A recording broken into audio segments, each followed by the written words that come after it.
Hi, I will be discussing the concept of reactivity series in this session. So, before discussing reactivity series, we need to know what are metals and what are non-metals. Now, what are metals? Metals are elements which lose electrons. Non-metals are elements which gains electrons.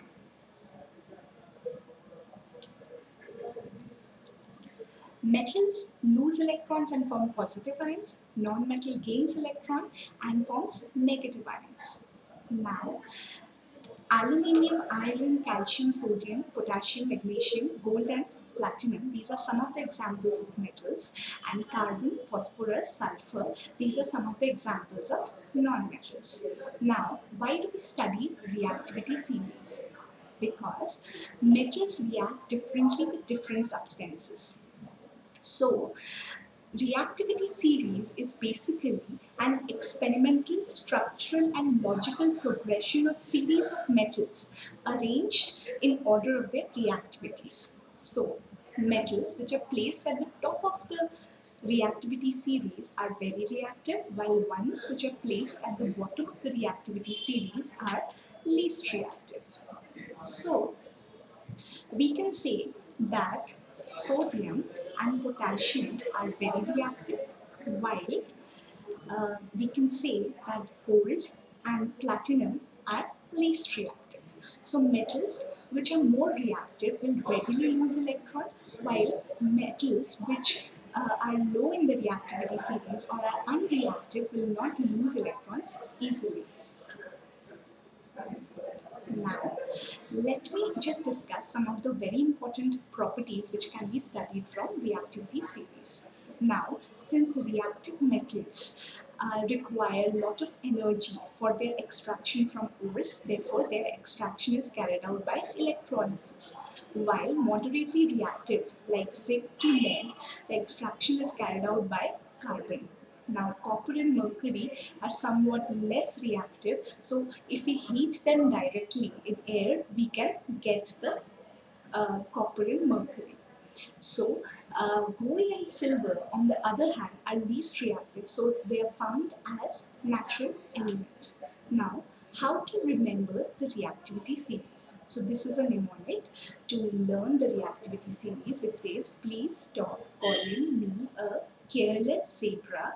Instead, try learning how copper saves gold. Now, P stands for potassium, S for sodium, Cal for calcium, M for magnesium, A for aluminium, Car for carbon, Z for zinc, I for iron, T for tin, Le for lead, H for hydrogen, copper for copper, S for silver, and gold for gold.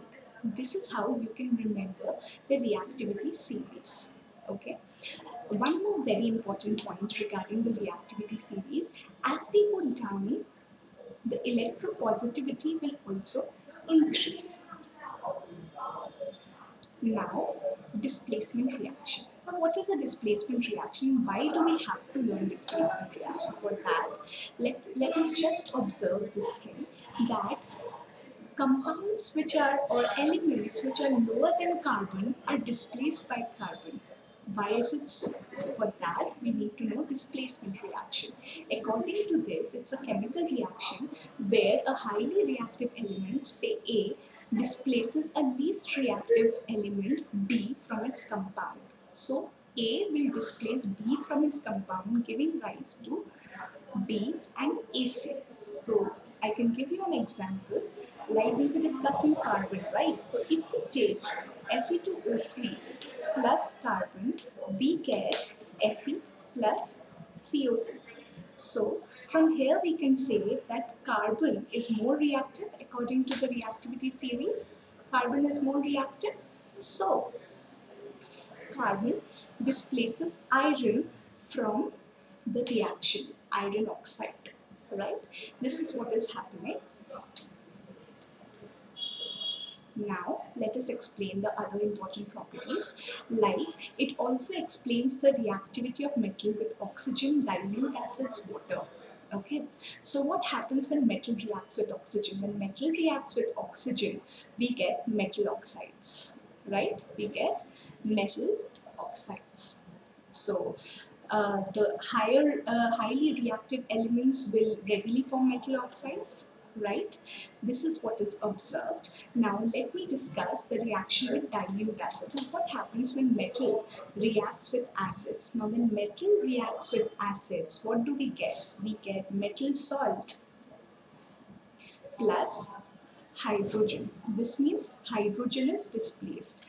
This means elements which are lying above hydrogen will displace hydrogen by reaction with dilute acids. So lithium to lead will displace hydrogen. Similarly, let us discuss the reaction with water. When metal is treated with water, we get metal hydroxides. We get metal hydroxides. Now, I've already discussed the extraction by electrolysis is done by reactive metals, and extraction by metal oxides with carbon is done by moderately reactive. So, let me just discuss one small problem related to it. What would you expect to see if zinc metal was placed into copper sulfate solution? Now, zinc metal is placed into copper sulfate solution. Okay, now let's check the reactivity series. According to this, zinc is above copper, so zinc will displace copper. So we get ZnSO4 plus copper. So the product of the reactions are zinc sulfate and copper. So this was reactivity series. Thank you so much for listening to this session.